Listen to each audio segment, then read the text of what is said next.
Bem, doutor Rodrigo, existem algumas evidências, eu creio, que o mundo diz que é preciso fé para acreditar, mas na realidade existem algumas provas arqueológicas. Por exemplo, Adão e Eva. Muitas pessoas dizem, não, para acreditar em Adão e Eva é preciso ter fé.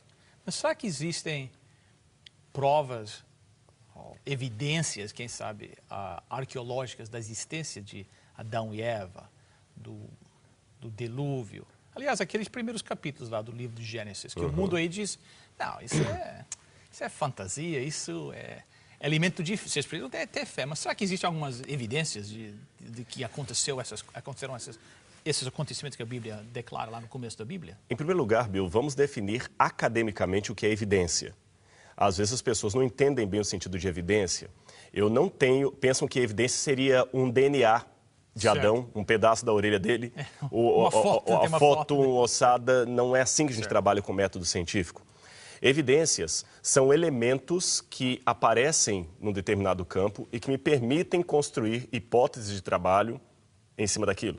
Então, por exemplo... Uma hipótese lógica, Uma hipótese lógica. Certo. Se eu chego numa casa, eu encontro ali uma bola, o vidro da casa quebrada, eu tenho ali algumas evidências. A partir do momento que eu descrevo essas evidências de modo acadêmico, eu tenho um fato científico.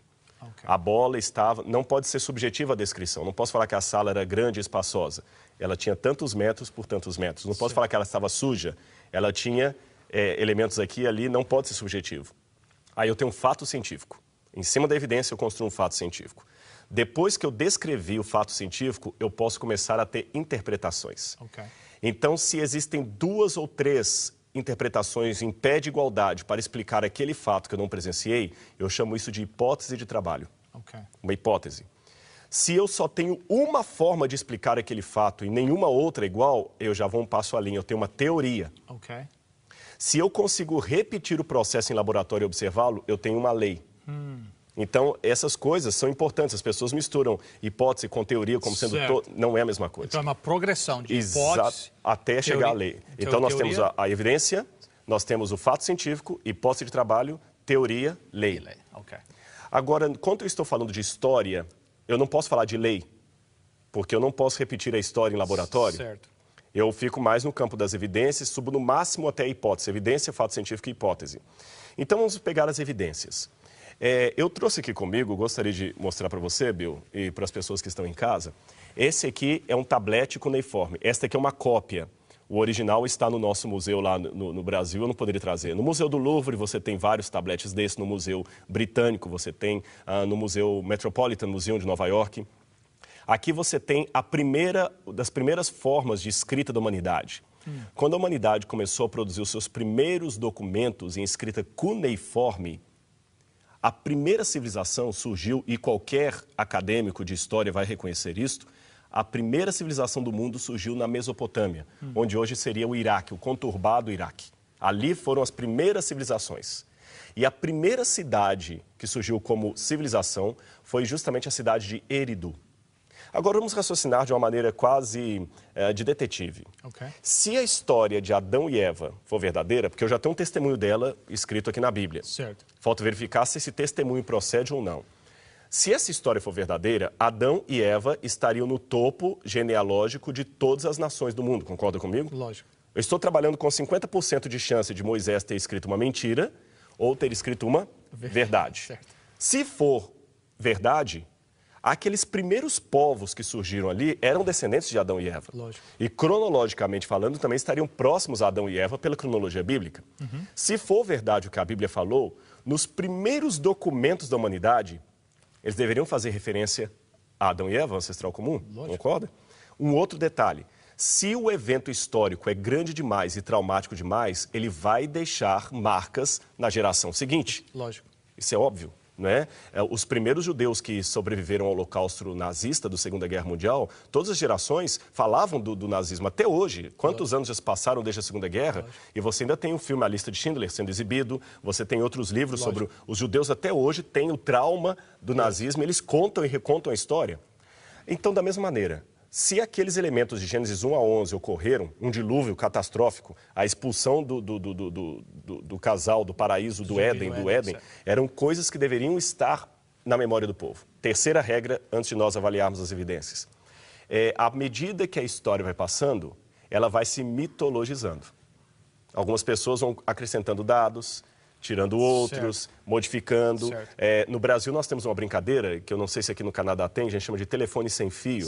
Vai falando em ouvido. Vai falando e chega distorcido. Porém, apesar de chegar distorcido, alguns elementos da história original permanecem. Então, minha pergunta é, quais foram as primeiras histórias que as primeiras civilizações do mundo contaram? Elas remetem a Adão e Eva e é incrível. Apesar do telefone sem fio ter ocorrido, todas essas histórias contam algumas coisas fantásticas. Por exemplo, eu disse que a primeira cidade foi a cidade de Eridu. Quando escavaram tabletes em Eridu, ou Uruk, que era outra cidade próxima, a própria cidade de Ur, tabletes datados do 3º milênio a.C., as primeiras inscrições da humanidade lá dizia o seguinte: nós somos descendentes daqueles que viveram no paraíso idílico de Dilmun. Sério? Dilmun. Nós viemos daqueles que vieram de Dilmun. Dilmun, em sumeriano, significa terra do sol nascente, terra do Oriente. A Bíblia fala que o Éden foi plantado na banda do sol nascente. E mais, a região onde ficava Dilmun era chamada em sumeriano de Edenu, ou Idim. Idim, ou Edenu, mesmo para quem não sabe sumeriano, é muito próximo foneticamente da palavra hebraica Éden. E o primeiro homem que habitou, e eles construíram a cidade depois dali, a cidade de Eridu, que eles falavam que eram descendentes desses. Esse primeiro homem que habitou ali chamava-se de Adapa. Adapa. Noutros tabletes chamado de Admuzi. Noutros chamado de Adama, que é muito parecido com o hebraico Adam. A ideia que eu tenho é que, assim como o nome João, em português, pode virar John em inglês, Jean em francês, Johann em alemão, Yohanan em hebraico, mas você vê que pelo som é parecido. O nome Adão também estava nessas outras culturas. E mais, Adapa também foi tentado a comer uma comida permitida apenas aos deuses. Sério? Isso tudo aparece ali. Aparece. A figura de Ningirsida, uma serpente. A serpente aparece, uma serpente diabólica que os leva. Há também a história dos Anunnakis, que promoveram uma rebelião no céu contra os deuses. E esses Anunnakis eram em número de 900. 300 Anunnakis ficaram rebeldes, 600 ficaram fiéis. Um terço caiu. E a Bíblia fala de uma rebelião também com o texto. As semelhanças são incríveis, muito incríveis. Mesmo você pegar Lévi-Strauss, por exemplo, o falecido Lévi-Strauss, que era ateu e que não aceitava a historicidade da Bíblia, mesmo ele ficava impressionado como o núcleo da Bíblia está presente em outras culturas. E não somente ali em outros lugares. Sumarizando, eu acredito que eles traziam ainda essas histórias contadas pelos ancestrais e fizeram uma coisa. No Brasil, nós temos um fenômeno que nos Estados Unidos tem. Eu conheço pouco o Canadá, mas eu presumo que aqui também eu vai encontrar algo semelhante. Nós temos cidades fundadas por imigrantes. Certo. E quando eles fundam cidades, geralmente eles colocam ali o nome de alguma cidade dos seus antepassados. Nós temos no Brasil, você tem, por exemplo, nos Estados Unidos, você tem a região da New England, a Nova Inglaterra. No Brasil, nós temos Nova Trento, nós temos Novo Hamburgo, nós temos rios que têm o mesmo nome de lugares da Europa por causa dos imigrantes. Acredito que aqui também. Aqui também é a mesma coisa. Eles colocaram o nome dos dois rios ali de Tigre e Eufrates, que eram justamente o nome de dois rios dos 4 que haviam no Jardim do Éden. A cidade de Eridu, alguns presumem também que teria alguma ligação etimológica com a raiz da palavra Edin, Éden, que significaria planura. Então existem muitas semelhanças, são incríveis.